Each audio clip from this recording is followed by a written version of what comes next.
ভাই গিরিশচন্দ্র সেন, সে কোরআনের প্রথম অনুবাদ করেছে বাংলাদেশ। আপনি যদি বলেন আল্লাহ আমি আরবি বুঝি নাই, আল্লাহ বলবে বাংলা পড়ো নাই কেন? কারণ বাংলা কোরআনের অনুবাদ আছে না নাই? বাংলা পড়ি নাই, এই অজুহাতকে আল্লাহ গ্রহণ করবে?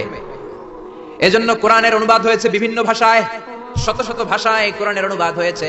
আপনি যদি বলেন আল্লাহ আমি ইঞ্জিনিয়ার ছিলাম, কি ছিলাম? আমি অনেক ব্যস্ত ছিলাম, আল্লাহ আপনার চেয়ে বড় ইঞ্জিনিয়ার দেখাই দিবে। খুররম জাহ মুরাদ পাকিস্তানের অনেক বড় একজন ইঞ্জিনিয়ার, কাবা ঘরের প্রজেক্ট ডিজাইনার ছিলেন, উনি কোরআনের উপর বই লিখেছেন, তাফসীর লিখেছেন। আল্লাহ বলবে ও এত বড় ডিজাইনার ইঞ্জিনিয়ার হয়ে কোরআন পড়তে পারে, তুই পারলি না কেন? ঠিক কি না?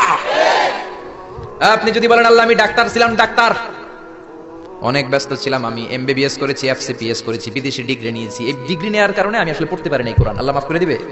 কারণ no excuse will be granted that day.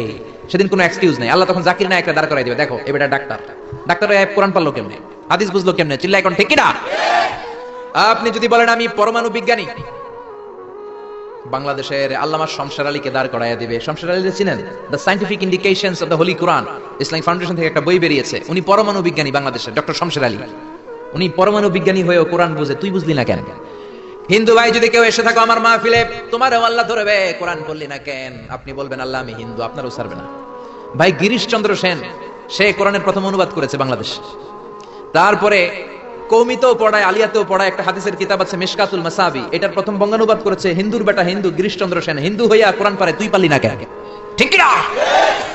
এজন্য কোন অজুহাত আল্লাহ নিবে না। কোরআন জানতেই হবে, কোরআন মানতেই হবে, কোরআন আপনাকে বুঝতেই হবে। কোরআন পড়লে আপনার জান্নাতি বানায় দিবে কে? আল্লাহ আমাদেরকে বোঝার তৌফিক দান করুন।